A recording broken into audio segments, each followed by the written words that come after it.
Welcome to Bloodbath and Beyond. Today we review Doll Murder Spree. Heads will roll.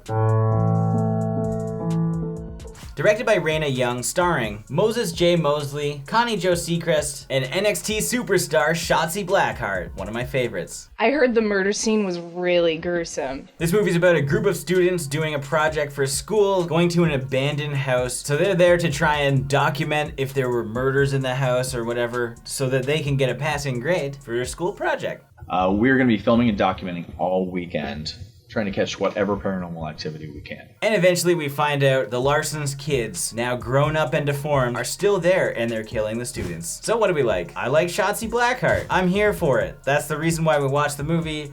And I think she did a pretty solid job. She's a big horror fan. She was probably one of the better actresses in the film. I think she was the best actress in the film. Not to say that everyone was bad, but her character was awesome. I like that we had a fight scene with Shotzi where she fought back. That to me was very well done. And she's got that Scream Queen scream.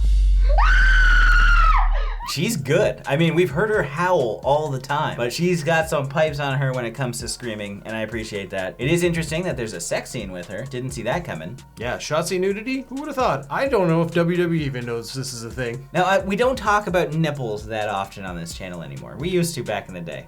People got mad at that. Whoa, the mouth on you! Anyway, Shotzi's nipples are awesome. She got like hearts tattooed, so her areola looks like hearts. I can't show you, but it's worth investigating. I did like that they made the best of the environment. It seems like it was shot in probably the director's house, and they just covered it in plastic sheets so it looked like it was abandoned just to cover up everything. So I did like that aspect. I did like that we had doll face killers. That like it's the kids growing up, because it's a fun slasher. Like this is just something that you could just put on and not have to think about. There's not an overcomplicated plot in this one. It's like, okay, group of students go to abandoned house where serial killer lives and serial killer's there. Now they gotta try and escape. Sorry, kids. I'm so sorry. The cast was pretty enjoyable, like you liked our characters, and something I don't think we've ever said. I appreciated that they didn't try and pad this movie out with unnecessary bullshit. It's a short film, it's only 55 minutes, and there's a lot of indie movies that just throw in these random long extended scenes for absolutely no reason to try and pad it out to make it a feature.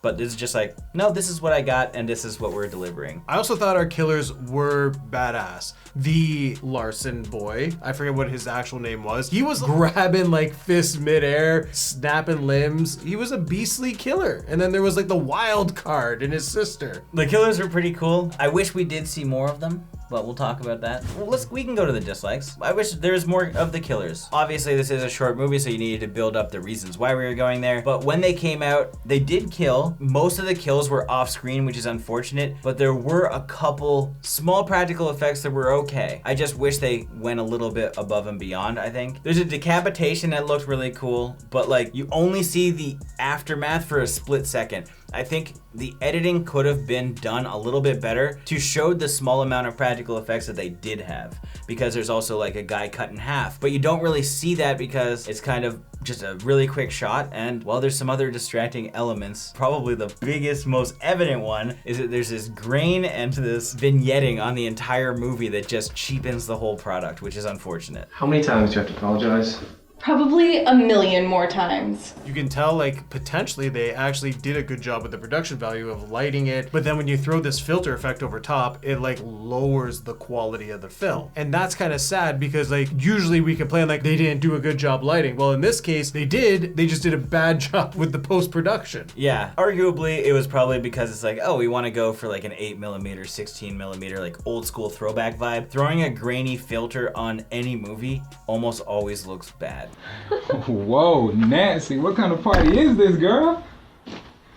I'll be right back. And when we were talking about like the story and appreciating how short it was, I think there was a few areas I would have done it a little different, because you have such a small cast and it is almost like a one location in the house. It would have been cooler if we got to see the killers interact with everyone in separate rooms throughout the film. Instead, they all branched off into like different rooms and didn't interact with the killers, then met back downstairs, and then the killers came and killed everyone. Give us some fodder. Give us something to bite on and be excited for the end. Well, I didn't hate the dialogue as a whole. There were certain aspects that they focused on that were just like too weird. Like there's a whole flashlight conversation where they're talking about big flashlights and little flashlights trying to make a sexual innuendo about dick size. But they say it like so many goddamn times that it's like, stop it. It's a small flashlight.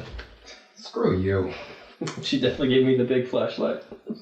So the professor that brought them all here, every time he would talk, it seemed like he kind of knew what he was gonna say, but he went like ad-libbed, and he would constantly repeat the same word over and over again. It's like, The Larson family lived in this house many, many years ago. And all they wanted was to have children, kids, and have a beautiful family and raise this family in this house. They wanted to not be locked in this house. And he left them in the house. He locked them in the house. Feeling anything else in the house right now? okay, you said nothing, you said house 12 times. Why are we still talking? And chances are, if you're an indie filmmaker and it's one of your first films, you're probably not gonna even notice this when it's happening. So you find out in the editing room and it's too fucking late. So it is what it is. But it is worth noting that there's some bad dialogue. I want you to tour the house. I want you to get your own ideas on the house. And I want your theories about what happened in this house and what could possibly be going on in this house. Now it's time for our final thoughts and ratings. For a micro-budget slasher, this wasn't terrible. From a filmmaking standpoint, while there are faults as far as like the 180-degree rule and conversations that drove me nuts,